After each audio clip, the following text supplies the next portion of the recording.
आपको वापस दूंगा मैं। एक पैकेट मीठा लाना चाहिए, वो भी आपको वापस गुरुजी छू लेंगे, आपको दे देंगे, घर में प्रसाद बटेगा। और नामदान में गुरु को दक्षिणा देना चाहिए, दक्षिणा, बस इतना ही। और नामदान में पहली दक्षिणा आपके जो अवगुण हैं, बुराइयां हैं, उनको दान करना चाहिए। नाम दान, अवगुण दान, बुराई दान, तब मिलेगा नाम दान। और नाम दान सबको लेना चाहिए। राम कृष्ण से को बड़ा उन्हों तो गुरु कीन, तीन लोक के वैधनी गुरु आगे आधी। मैंने भी तो गुरु बनाया है, हमारे गुरु पूज्य श्री क्षमादेव महाराज। आपका भी गुरु होना चाहिए। और किसी का गुरु ही बिगड़ गया हो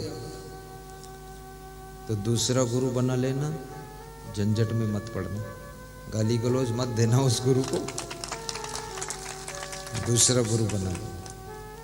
शास्त्रों में छूट दी गई है, ज्ञानहीनो गुरु त्याज्यो मिथ्यावादी विडंबका सो विश्रांति न जानात पर शांति करोत क्यों।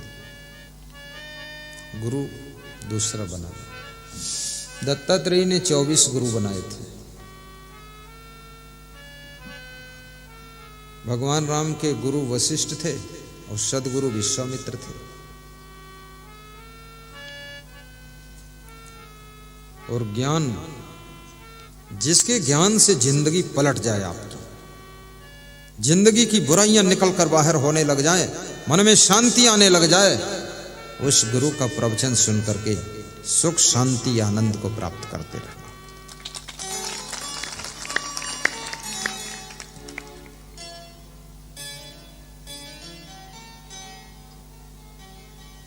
जैसे उस नाती ने खिचड़ी का घी उठाकर पी लिया है, ऐसे तुम भी, तुम्हारे घर में बहुत दुख है, सबके दुख को उठाकर तुम पी लेना।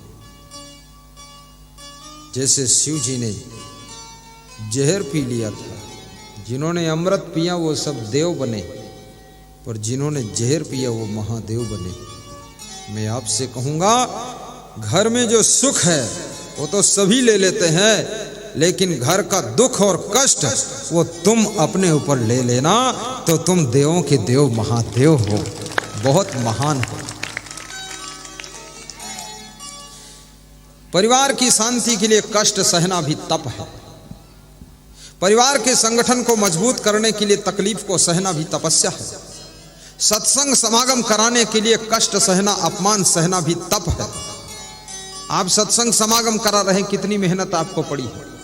दिन रात जागना पड़ा, भागना पड़ा, सिटिंग करना पड़ा, सबसे सहयोग लेना पड़ा, हाथ जोड़ना पड़ा। जिनसे कभी नमस्कार नहीं किया था उनको भी हाथ जोड़कर नमस्कार, थमस्कार, धमस्कार सब करना पड़ा। ये क्या है? ये तप है। क्योंकि आज अगर ये चाठा जागीर वालों ने इतनी मेहनत ना किया होता तो शायद ये 15,000 श्रोताओं को लाभ नहीं मिला होता। और देखने में ये 15,000 हैं। मोबाइल के यूट्यूब में पूरे वर्ल्ड में 28 करोड़ व्यूअर हैं। ये लाइव टेलीकास्ट हो रहा है। ये जो मैं बोल रहा हूं, ये लाइव टेलीकास्ट यूट्यूब पर चल रहा है।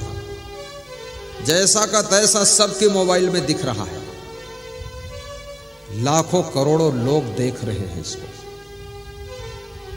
जो मेरे शब्द निकलते डायरेक्ट जा रहे हैं, अब ये कट नहीं सकते। ये ऐसे हाथ हिलाता हूं, ऐसे हिल जाएगा सब जगह। ये लाइव टेलीकास्ट चल रहा है। और ये धन्य है चाठा जागीर की धरती, और धन्य है यहाँ के लोग, नर नारी, जिनके मन में ऐसी भावना उत्पन्न हुई है कि गुरुदेव को बुलाकर समागम कराऊं, गुरुदेव की कथा कराऊं, आशीर्वाद। और वास्तव में ये कथा से मन की व्यथा कम हो जाती है। आपका जीवन मंगल में हो। समाज में फैली हुई कुरीतियों को भी दूर करो। पुरानी परंपराएं जो व्यर्थ हो चुकी हैं उनको ढोते मत रहो, अब उनको विदाई दे दो।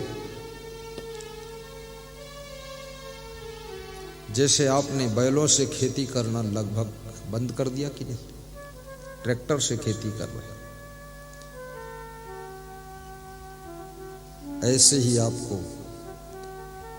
पूरे भारत देश में अलग अलग प्रदेश में अलग अलग परंपराएं हैं, अलग अलग कुरीतियां हैं, जिनकी पहले आवश्यकता रही होगी कभी, लेकिन आज उनकी जरूरत समाप्त हो चुकी है। जैसे हमारे मध्य प्रदेश में, राजस्थान में मृत्यु भोज की परंपरा बहुत जबरदस्त चल रही है। किसी के घर में किसी की मृत्यु होती है, तीसरे दिन खाना पीना रखा जाता है, फिर 10वें दिन, फिर 12वें दिन, फिर 13वें दिन। जो मर गया सो मर गया, और जो जिंदा बचे हैं उन पर इतना खर्चा लद गया कि वो कर्जा में मर गया।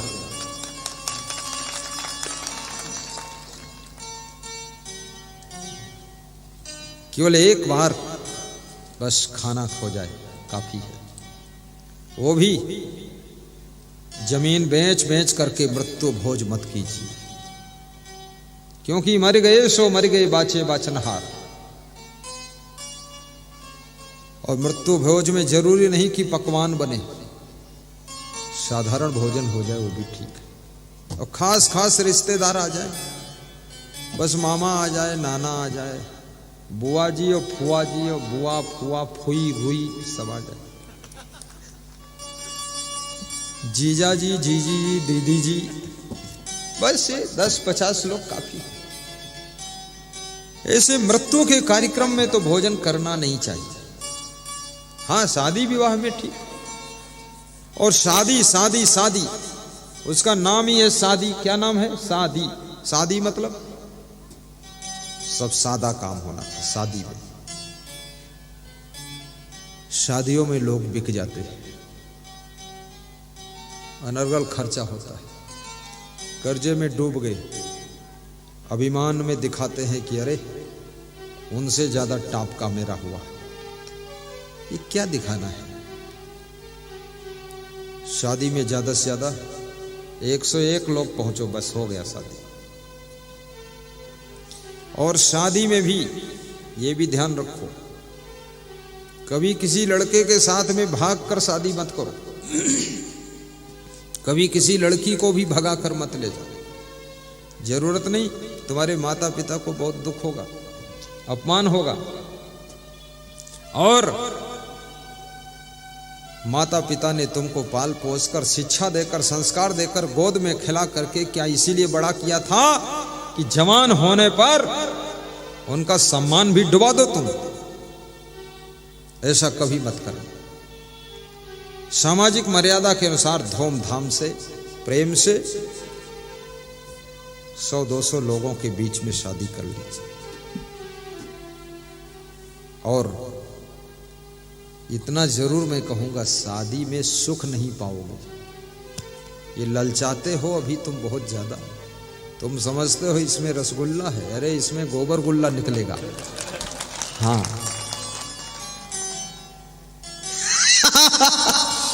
सुख नहीं है, लेकिन करना पड़ेगा, क्योंकि मन कंट्रोल ऐसे होगा भी नहीं। सब जानते हैं गुरुजी बहुत सुखी है, लेकिन गुरुजी जैसा मन कंट्रोल करना भी कोई आसान बात नहीं। मन को, और मेरा मन तो बचपन से कंट्रोल है, शुरू से ही। हम कभी गांव में घूमने नहीं जाते थे, कुछ नहीं, कभी कोई गंदा फंदा गीत गाया ही नहीं, याद ही नहीं किया हमने, कभी जिंदगी में फिल्म देखा ही नहीं, कोई अच्छी बुरी कोई नहीं देखा,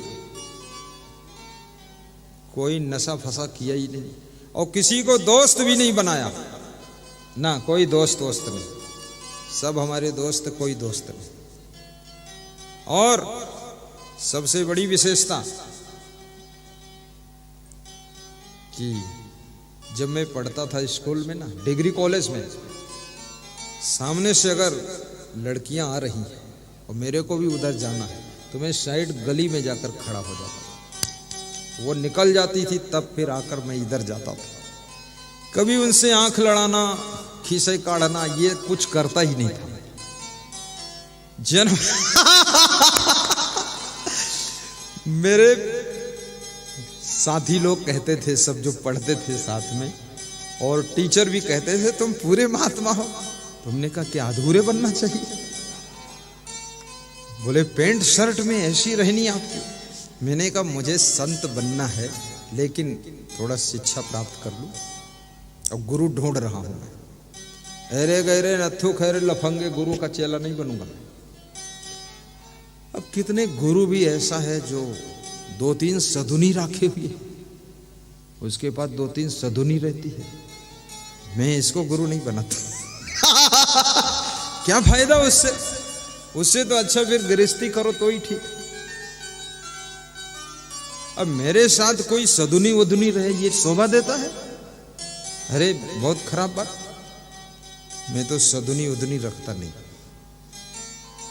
ना आश्रम में, ना यहाँ, ना मेरे साथ कोई लेडीज चलेगी, ना मेरी गाड़ी में बैठेगी, ना कतई नहीं। मैं तो साधु बना, अपनी माँ को भी नहीं बिठाता उसमें, नहीं। माँ से मैंने कह दिया कि तुम्हें बैठना तो मैं उतर जाऊंगा, आपको गाड़ी छोड़ के आ जाएगी। आप माँ हो इसलिए सम्मान जरूर है, लेकिन मैं जानता हूं तुम मेरी माँ हो, और दुनिया क्या जाने ये माँ की साड़ी चमक रही किसकी चमक रही। इसलिए माता जी मेरा सम्मान आप समझो। तो माता जी कहती थी मैं दूसरी गाड़ी से आ जाऊंगी और तुम जाओ, और बोलती थी तुम बहुत महान संत बनोगे। इतना सावधान। सभी माताओं बहनों में, सभी नारियों में नारायणी का दर्शन करना है हमको, और सभी नर में नारायण का दर्शन करना है। याद रखना, भगवान किसी को नहीं मिलता है, लेकिन लक्ष्मी का रूप अगर कोई है तो यही माता बहन है। इनको नमन करना चाहिए, धन्यवाद देना चाहिए।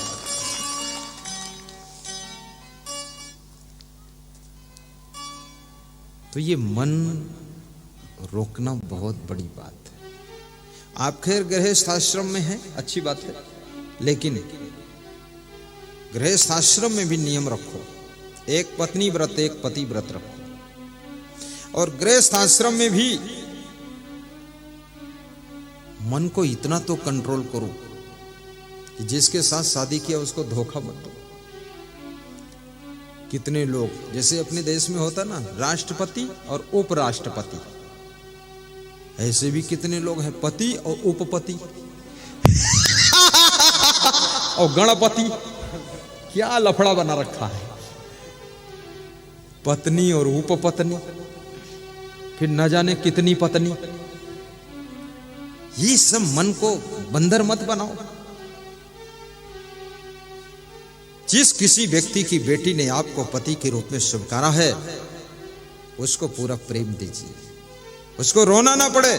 कितनी स्त्रियां इसलिए बहुत दुखी रहती हैं कि उनका पति उनसे प्रेम नहीं रखता है और किसी अदर लेडीज से प्रेम रखता है, इसलिए उनको बेहद दुख होता है। और अपना दुख किससे कहें, अंदर अंदर घुटन भरी जिंदगी जीकर मर जाते हैं।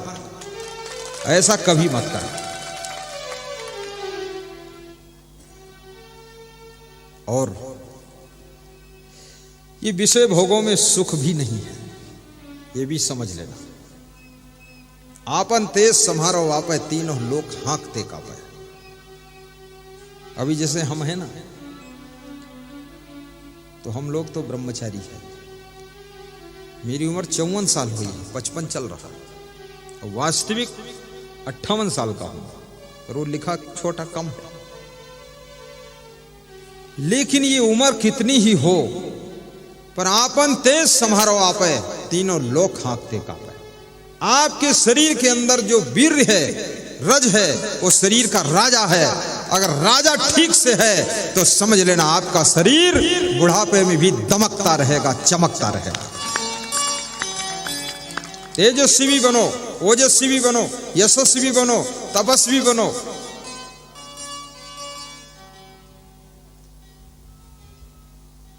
आपका जीवन तेजवान हो, सभी बेटियों के, सभी बेटों के मुखमंडल पर तेज झलकता हो, सभी की वाणी में ओजस्विता हो, बोलो तो आपके शब्दों में वजन होना चाहिए, आपके हर कार्य में भजन होना चाहिए, आपका जीवन सज्जन होना चाहिए।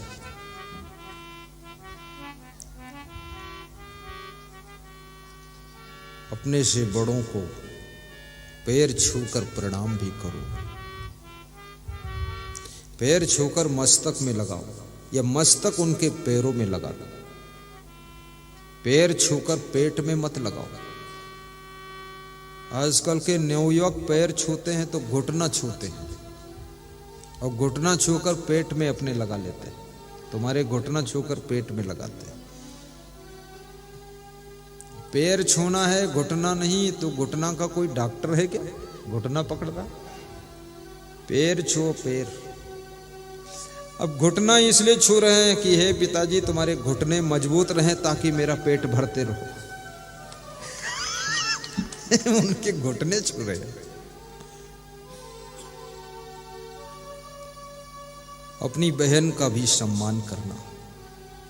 बहन लंबे समय तक मेहमान है, ये बहन परमानेंट रहने वाली नहीं है, इसलिए अपनी बहनों को दुख मत देना, रुलाना मत, तकलीफ न देना, खुश रखना। ये 20 साल तक मेहमान रहेगी, उसके बाद इसका घर और बर कहीं सेट होगा और वहां जा करके ये निवास करेगी। इस बहन को विदा करने के बाद भी ध्यान रखना और अपनी बहन को, अपनी बेटी को ये सिखाना कि ससुराल में जा करके गम खाना, सहनशीलता रखना, जोश में मत रहना। ये मत सोचना मैं छत्राणी की बेटी हूं, सबको छछुंदर बना दूंगी। अरे तू छत्राणी की बेटी है तो तेरी सासू क्या कोई वो कम छत्राणी है? तो बहुत पुरानी छत्राणी है, तो टक्कर हो जाएगी ना फिर। नहीं नहीं नहीं नहीं, हमको किसी इससे मतलब नहीं है। नम्रता सासू के दिल पर कब्जा कर लेती है, सरलता ससुर को जीत लेती है और सेवा का भाव पूरे ससुराल वालों को कंट्रोल में कर लेता है। ऐसे भाव से रहना। हमारा धर्म हो सेवा, हमारा कर्म हो सेवा, सदा सत्संगियों में मिल, सदा सत्संगियों में मिल, हमें सेवक बना जाना, सदा सत्संगियों में मिल, हमें सेवक बना जाना। हमारे ध्यान में हो सेवा, हमारा कर्म हो सेवा, हमारा धर्म हो सेवा, हमारा कर्म हो सेवा। सदा सत्संगियों में मिल, हमें सेवक बना